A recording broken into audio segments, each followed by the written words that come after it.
தூதன்னா ஒரு காரியத்தை ஒப்படைச்சா அந்த பர்சன் எப்படி இருக்கணும்னா ஆஞ்சநேய சுவாமி மாதிரி இருக்கணும். இந்த தரங்கள்லாம் தினம் பாடினா கவலையே விடும். இளநூனம் வசுதேவாபத்யம்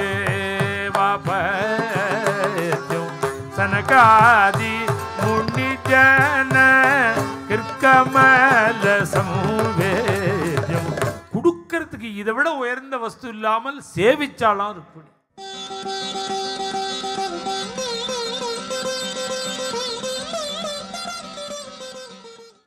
கிருஷ்ணன் வரேன்னு சொல்லிட்டாரா? வரேன்னு சொல்றதாவது மேல வீதியில கொண்டு இறக்கிட்டேண்டிங்கிறார். அப்படின்னா இருக்கணும். ஒரு காரியத்தை ஒப்படைச்சா நமக்கு அதை பத்தி கவலையே படக்கூடாது. அப்புறம் இந்த பாக்கியம் எல்லாருக்கும் கிடைக்குமோ? தூதன்னா ஒரு காரியத்தை ஒப்படைச்சா அந்த பர்சன் எப்படி இருக்கணும்னா ஆஞ்சநேய சுவாமி மாதிரி இருக்கணும். இந்த பாகவதர் மாதிரி இருக்கணும். அந்த கவலையே இல்லாமல் இருக்கும். இந்த குத்துக்கூலியும் கொடுத்து எதிர்மூச்சும் போடுறதுன்னு தமிழில் ஒரு பழமொழி சொல்லுவாள். அவனையும் சொல்லிவிட்டு நாமும் கவலைப்பட வேண்டும். ஒப்படைச்சா இந்த கண்டேன் சீதையை அப்படின்னு சொல்லணுமோனோ அது மாதிரி சொல்றது 1000 லட்சத்தில் ஒருத்தர் தான். பாக்கி சாத்தியம். கொண்டு இறக்கி விட்டேன்னா யார் என்ன வனமாலி கிளநூனம் வசுதேவாபத்யம் சனகாதி முனிஜன கிர்கமல சம்வேத்யம் வனமாலி ஆயாதி.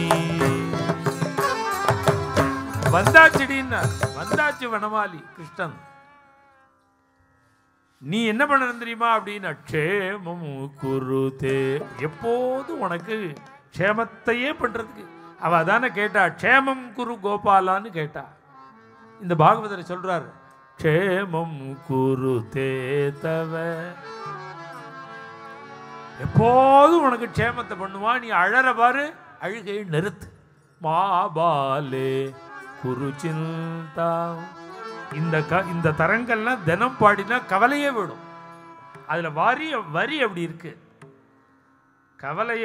கவலைப்படாதே அப்படின்னு வரி அதுல இருக்கு. இந்த தரங்கம் தினம் பாடினா என்னமா கவலை இருக்கும் மனசுல? மாபாலே குருச்சிந்தம் மஞ்சுதர ஆலாபே. வந்தாச்சிடின்னார். ருக்மிணி தேவி என்ன பொல பொல பொல பொலன்னு கண்களில் கண்ணீர். பிரியமன்யம் நனாமசா சாட்சாத் மகாலட்சுமி.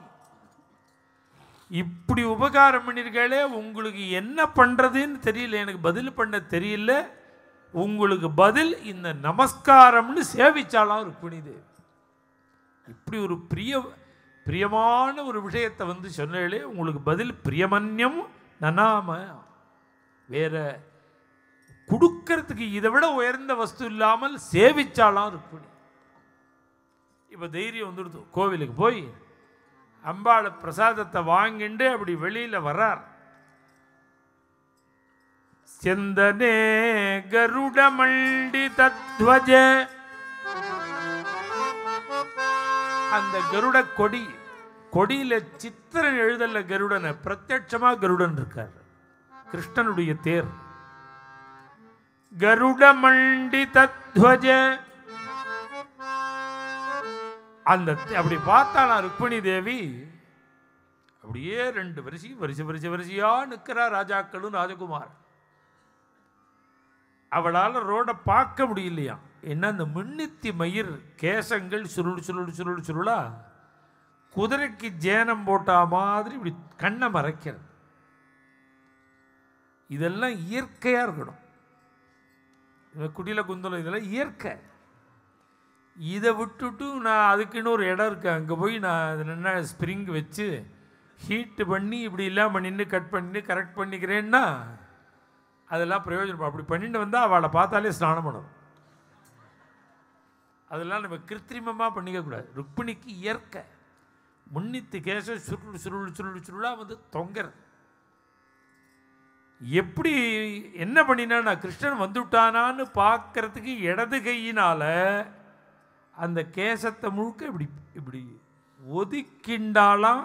அப்போதான் தெரியுது அவளுக்கு. ஒதுக்கிண்டா யாரை பார்த்தா அப்படின்னா ததிரிஷே அச்சுதம் சா, கிருஷ்ணனை பார்த்துட்டு. மேலும் இது போன்ற சிறப்பான நிகழ்ச்சிகளை காண இப்போவே லைக் பண்ணுங்க, ஷேர் பண்ணுங்க, மறக்காம சப்ஸ்கிரைப் பண்ணுங்க.